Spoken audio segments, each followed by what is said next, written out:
ایک امیر باپ تھا، بہت بڑا مالدار تھا، اور اس کے 5 بیٹے تھے، 5 مربع زمین تھی، اور ایک بیٹی تھی اس کی۔ 5 بیٹے اور ایک بیٹی تھی۔ جیسے بیٹے اللہ کی نعمت ہیں، بیٹیاں بھی اللہ کی رحمت ہیں۔ اگر جائیداد کا حصہ کیا جائے تو زندگی کے اندر برابر بھی دینا چاہے دے سکتا ہے، نہیں تو 2 حصے بیٹے کے 1 حصہ بیٹی کا، یہ ضروری ہے۔ جہیز حصہ نہیں ہے، اور نہ ہی یہ شریعت میں ضروری ہے کہ جہیز دیا جائے۔ یہ خود انسان دے رہا ہے تو دے رہا ہے، اپنے آپ کو مشقت میں ڈالو تو الگ بات ہے کہ دینا ہے بھی، جس سے نہیں ہوتا بیچارے کی بیٹیاں بیٹھی ہوتی ہیں، خود بھی پریشان ہوتے ہیں۔ تو اصل جائیداد یہ ہے کہ مکان کے اندر حصہ ہے، زمین کے اندر حصہ ہے، وہ دیا جائے۔ اگر باپ نے نہیں دیا، بھائیوں کو چاہیے کہ دیں، نہیں تو گلے کے اندر جو ہے وہ انسان کے زنجیر ڈال کے اس کو کھینچا جائے گا، گھسیٹا جائے گا اگر اس نے حصہ نہ دیا۔ بڑے بڑے عذابات ہیں دنیا کے اندر، کتنا کھائے گا، کتنی زندگی ہے، تو جو کھائے حلال کھائے۔ تو بہرحال اس باپ کی جو ہے ایک بیٹی تھی اور 5 بیٹے تھے۔ جب اس نے جائیداد تقسیم کی تو سب کو 1 مربع زمین کا دے دیا، سب کو دے دیا، بیٹی کو بیچاری کو محروم کر دیا، نکاح کر دیا۔ اب جب باپ اس دنیا سے گیا، باپ کے اوپر قرضہ ہوگا یا نہیں ہوگا یہ اللہ ہی جانتا ہے، لیکن جب جنازہ آیا اور جنازہ جب سامنے رکھا گیا تو ایک آدمی آ کر کے کہنے لگا کہ اس نے میرا قرضہ دینا ہے، اتنا قرضہ دینا ہے، اگر دو گے تو میں جنازہ پڑھنے دوں گا، نہیں تو نہیں پڑھنے دوں گا۔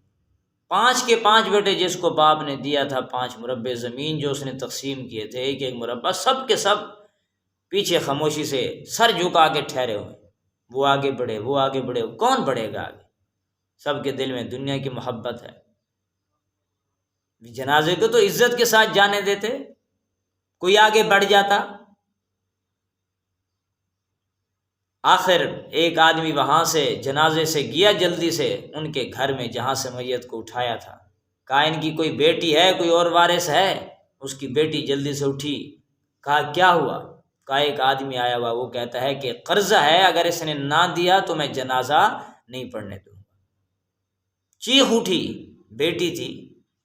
جیسے کہتے ہیں نا کہ بیٹے جو ہیں وہ جائیداد تقسیم کرتی ہیں، جائیداد بانٹتی ہیں، اور بیٹیاں جو ہیں وہ ماں باپ کا دکھ درد بانٹتی ہیں، غم بانٹتی ہے، خوشی غمی میں وہ شریک ہوتی ہیں، دل میں ان کی محبت ہوتی ہے۔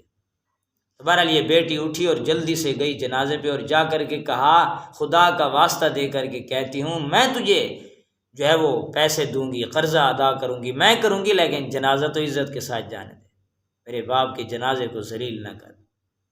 اس نے کہا نہیں، ذلیل کرنے کی بات نہیں، بات یہ ہے کہ میں اس کا اصل وارث ڈھونڈنا چاہتا تھا، میں نے اس سے مال لینا نہیں بلکہ اس کو دینا ہے، تو میں اصل وارث دیکھ رہا تھا، میں نے اتنے لاکھ اس کے دینے ہیں، غالباً 20 لاکھ تھا یا 15 لاکھ تھا۔ یعنی اللہ تبارک و تعالی نے باپ کی خدمت سے، ان کی عزت احترام کرنے سے اللہ نے اس کو غیب سے عطا فرما دیا۔ تو کہنے کا مقصد یہ کہ بیٹیاں جو ہوتی ہیں ان کو عزت سے رکھا جائے، بلکہ ہمارے علماء حضرات، بزرگان حضرات فرماتے ہیں کہ اگر کوئی چیز لے کر کے آؤ تو وہ بھی سب سے پہلے بیٹی کو دو۔ بیٹی تھوڑے دن کے لیے ہوتی ہے، وہ چلی جاتی ہے، تو ان کو خوش رکھا جائے جتنا ہو سکے۔ دوسرے کے گھر میں پتنی خوش رہے یا نہ رہے، اس کے نصیب کے لیے بھی دعائیں مانگنی چاہیے جتنا ہو سکے کہ یا اللہ اس کو خوشیاں نصیب فرما، اس کا نصیب اچھا بنا۔ انسان کے بس میں یہ دعا مانگنا تو ہے، اور کیا ہے، اللہ کی بارگاہ میں جھک جائے، یا اللہ ان کو خوشیاں نصیب فرما، ان کے نصیب اچھے بنا دے، ان کو تکلیف نہ دے۔ بہرحال کہنے کا مقصد یہ کہ جہاں پر بیٹے ہیں وہاں پر بیٹیاں بھی ہیں، اور بیٹیوں کے ساتھ بھی اچھا سلوک کیا جائے، ان کو بھی حصہ دیا جائے، ان کو بھی خوش رکھا جائے۔ اللہ سدائے ہمیں بھی عمل کی توفیق نصیب فرمائے۔ وآخر دعوانا الحمدللہ۔